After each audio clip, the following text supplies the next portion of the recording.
Committee تو بنا دی لیکن ان کا مینڈیٹ سامنے نہیں آیا۔ پتہ چلنا چاہیے کہ ان کے مذاکرات کے مقاصد کیا ہیں، کیا یہ NRO ڈیل یا ڈیل کی اپیل ہے یا سنجیدہ ہے یا نہیں، کون اعتبار کرے۔ وزیر اطلاعات و تارڑ کی پروگرام دنیا مہر بخاری کے ساتھ میں گفتگو۔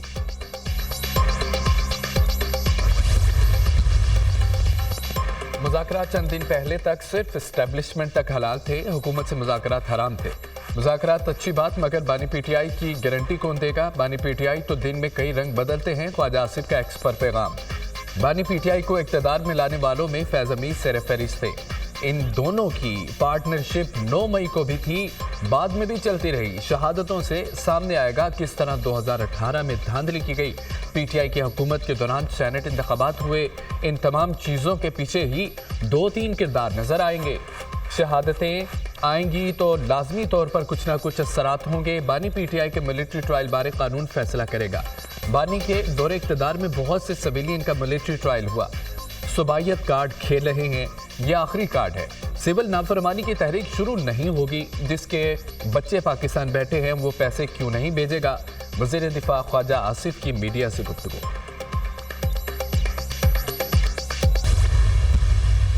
لیڈر آف اپوزیشن نے پہلے تو میں انہیں خوش آمدید کہوں گا کہ اچھا کیا انہوں نے کہ جو پارلیمانی جمہوریت کا حسن ہے اس میں اضافہ کرتے ہوئے لشکر کشی کو چھوڑ کے پارلیمان میں آنے کو ترجیح دی۔ عمر ایوب نے لشکر کشی چھوڑ کر پارلیمنٹ میں آنے کو ترجیح دی، اس کو سراہتے ہیں۔ پارلیمنٹ کے فلور پر آ کر بات کرنا اپوزیشن کا اچھا اقدام ہے۔ وہاں دونوں طرف سے غلیلیں چلتی ہیں، یہاں دلیل سے بات ہوتی ہے۔ اپوزیشن کو تنقید کرنے اور ہمیں جواب دینے کا حق ہے۔ مہنگائی کم ہو گئی، شرح سود مزید نیچے آئے گی، ہم پر تنقید کریں اور تصحیح بھی، لیکن جو چیزیں ٹھیک ہو رہی ہیں اس کی بھی تعریف کیا کریں۔ مہنگائی کی شرح کا تعین حکومتی مشینری نہیں کرتی۔ وزیر قانون اعظم نذیر تارڑ کا قومی اسمبلی میں خطاب۔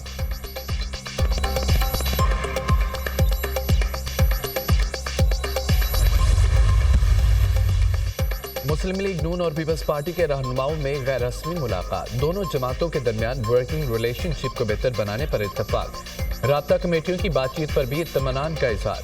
دونوں جماعتوں کا پارلیمنٹ کے اندر اور باہر اہم قومی و سیاسی امور پر تعاون جاری رکھنے پر بھی اتفاق۔ سیاسی جماعتوں کو ڈائیلاگ سے مسائل کا حل نکالنا چاہیے۔ ہم کسی قسم کے جبر، زیادتی اور انتقامی رویے کے خلاف ہیں۔ اگر کسی نے واقعی جرم کیا ہے تو سزا تو ملنی چاہیے۔ پی ٹی آئی کا فوج سے مذاکرات کا مطالبہ درست نہیں۔ فوج مذاکرات نہیں کر سکتی، اگر کرے گی تو خلاف ورزی ہوگی۔ قمر زمان قاہرہ کی گفتگو۔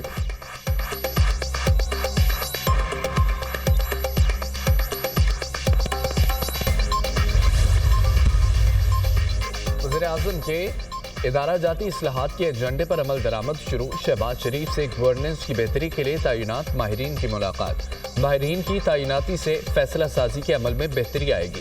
عوامی مفاد کے اہم فیصلوں کی منظوری سے دو رس مثبت نتائج مرتب ہوں گے۔ حکومت ملک کے ہر شعبے میں بہتری کے لیے اصلاحات کا ایجنڈا نافذ کر رہی ہے۔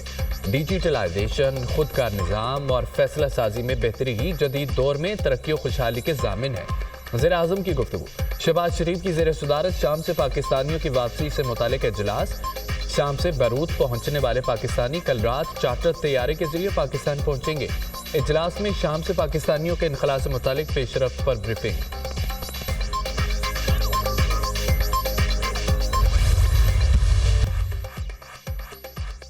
وزیر داخلہ کا F8 ایکسچینج چوک انٹرچینج اور سرینا چوک انٹرچینج پروجیکٹس کا دورہ۔ دونوں منصوبوں پر تعمیراتی کاموں پر پیش رفت کا جائزہ۔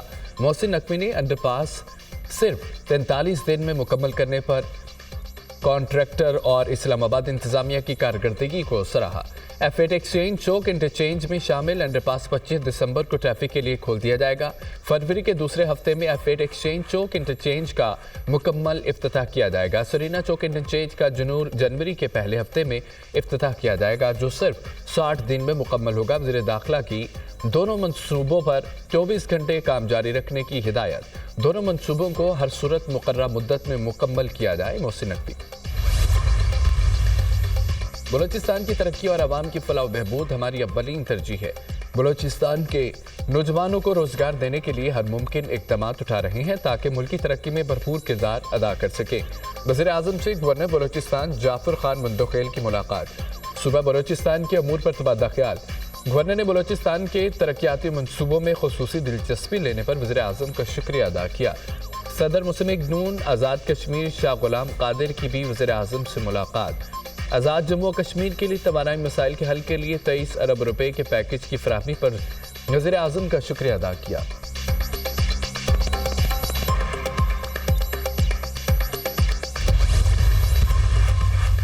شمالی وزیرستان میں سیکورٹی فورسز کی 2 الگ الگ کارروائیاں 7 خوارج جہنم واصل میران شاہ میں دہشت گردوں کی موجودگی کی خفیہ اطلاع پر کارروائی۔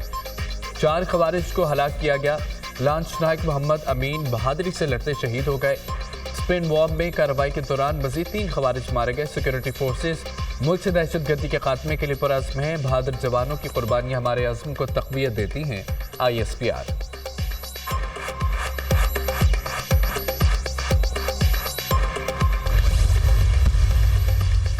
سپریم کورٹ بار کے لیفٹیننٹ جنرل ریٹائرڈ فیض حمید کے کورٹ مارشل کا خیر مقدم۔ ادارہ جاتی خودشناسی کی طرف اہم قدم قرار دے دیا۔ اختیارات کا غلط استعمال کرنے والے تمام افراد کا احتساب کیا جائے۔ ایسے افراد نے اداروں کی ساکھ کو داغدار کیا، ادارے اور عوام کے درمیان دوری پیدا کی۔ ان افراد نے نہ صرف اپنے ادارے کے قوانین بلکہ اپنے آئینی مینڈیٹ سے بھی تجاوز کیا۔ تمام اداروں کے لیے ضروری ہے کہ آئینی حدود میں کام کرے۔ سپریم کورٹ بار ایسوسی ایشن۔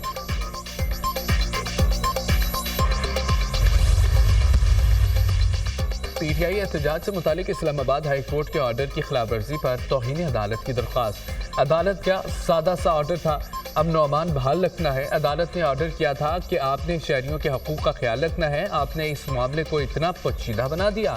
چیف جسٹس عامر فاروق کے ریمارکس۔ وزارت داخلہ کی جانب سے رپورٹ جمع کرا دی گئی ہے۔ چیف جسٹس عامر فاروق کا سوال۔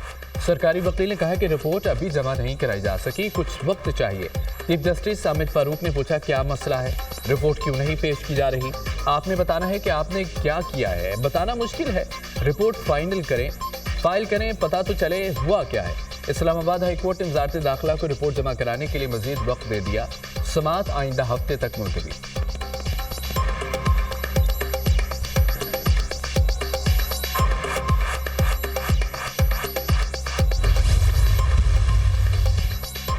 بلوچستان کے علاقے وندر میں گزشتہ روز حادثے میں خواتین سمیت 5 افراد کی جاں بحق ہونے کا معاملہ۔ جاں بحق افراد کی میتیں بلوچستان سے کراچی منتقل۔ جاں بحق ہونے والوں میں 6 سالہ رباب، مہرین، 32 سالہ شریفہ، 20 سالہ نزگل اور 27 سالہ ماریہ بطول شامل۔